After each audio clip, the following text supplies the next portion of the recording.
I believe that everyone has at least one great story that only they can tell. My best story is dedicated to discovering these tales and releasing them into the wild, one guest at a time. As you may know, we're taking part of a big Buffy event right now, and today's guest is none other than Ginny Calendar herself, Robia Scott. I'm Travis Tidmore. Join me as I discover Robia Scott's best story.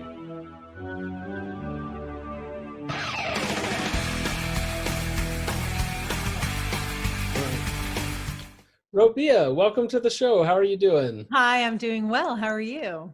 I'm doing good. Thank you so much for being on the show with us. I'm glad to be here.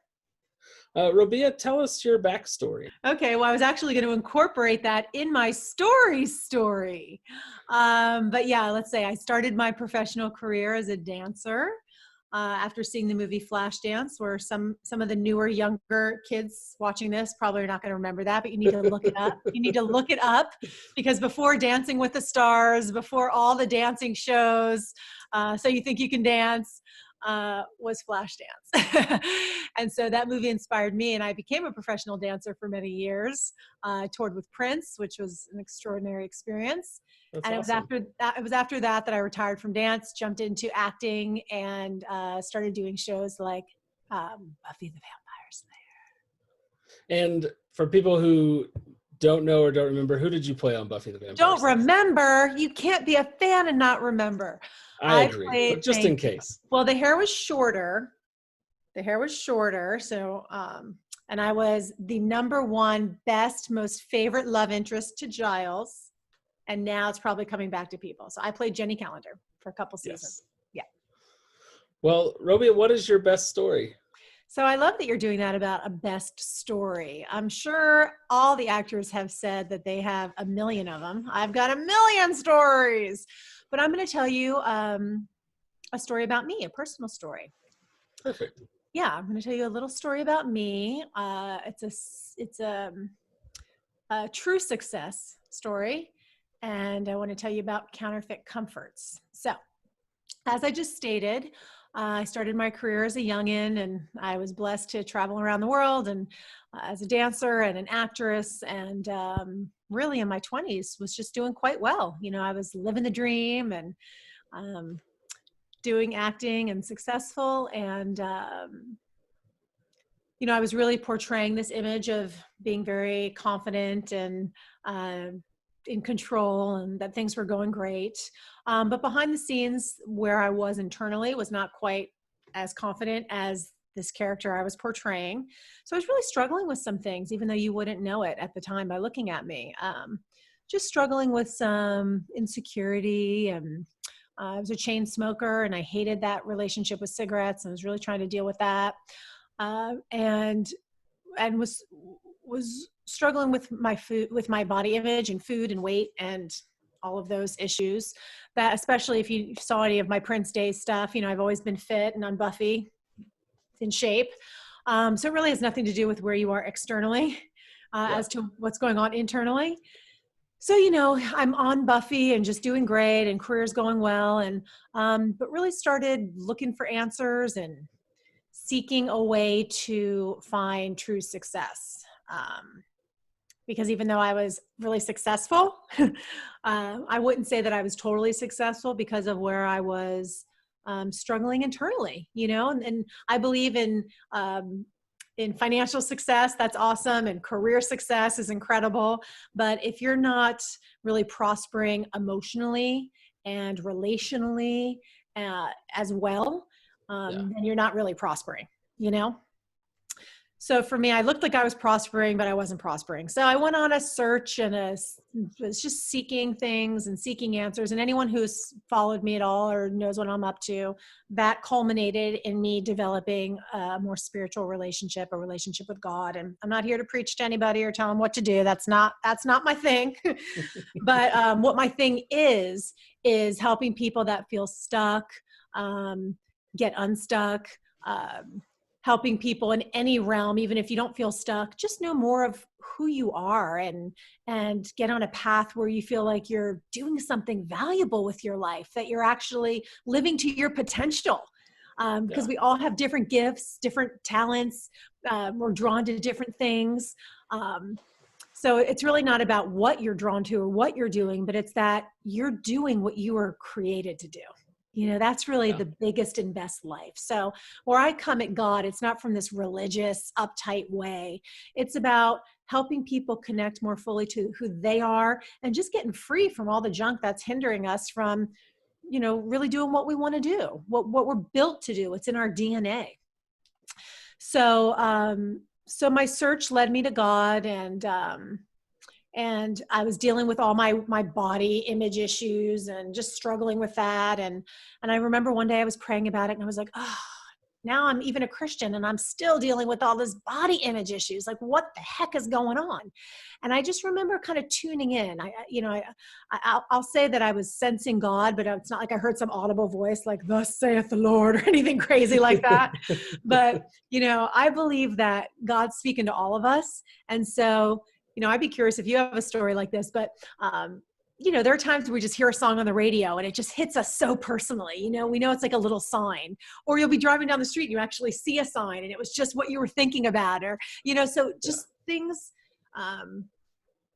there's just this conduciveness, things seem to align, right? So I was just kind of crying out, like, what the heck is my problem? What's the deal with food?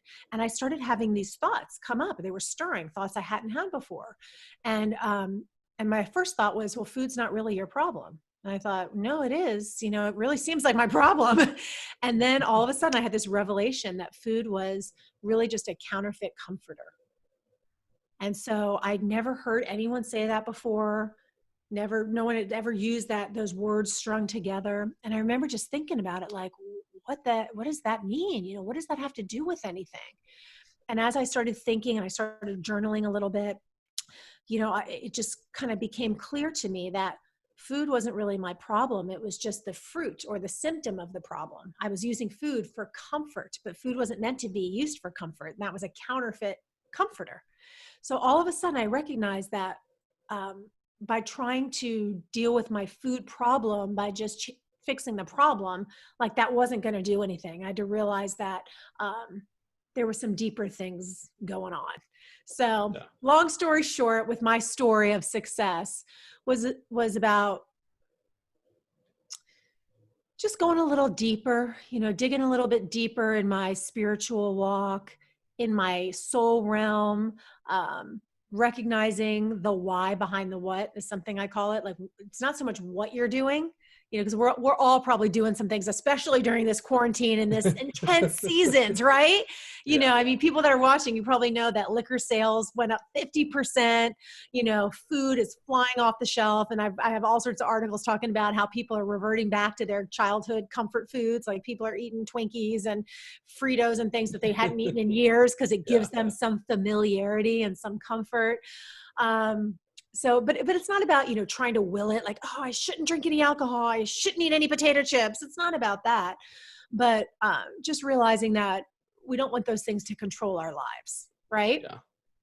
Yeah. So for me, it's just really working with people now and helping people to break some of those counterfeits off so that our thought realm. See, for me, even with my body, it wasn't like you could see anything on the outside, but it was where I was living on the inside, So my story of true freedom and success was really just going on this journey and digging a little bit deeper and recognizing the why behind the what, not so much what I'm doing, but why am I doing it? Am I bored? Am I upset? Am I feeling sad? Am I rejected? And then learning how to deal with those feelings a little bit that, we're just not taught how to do that. And I think that's why we even relate so much to like television shows like Buffy, because we see these characters having such powerful experiences and so cathartic, because it almost gives us a way to process our emotions and to deal with traumas. I've had so many people come up to me and share about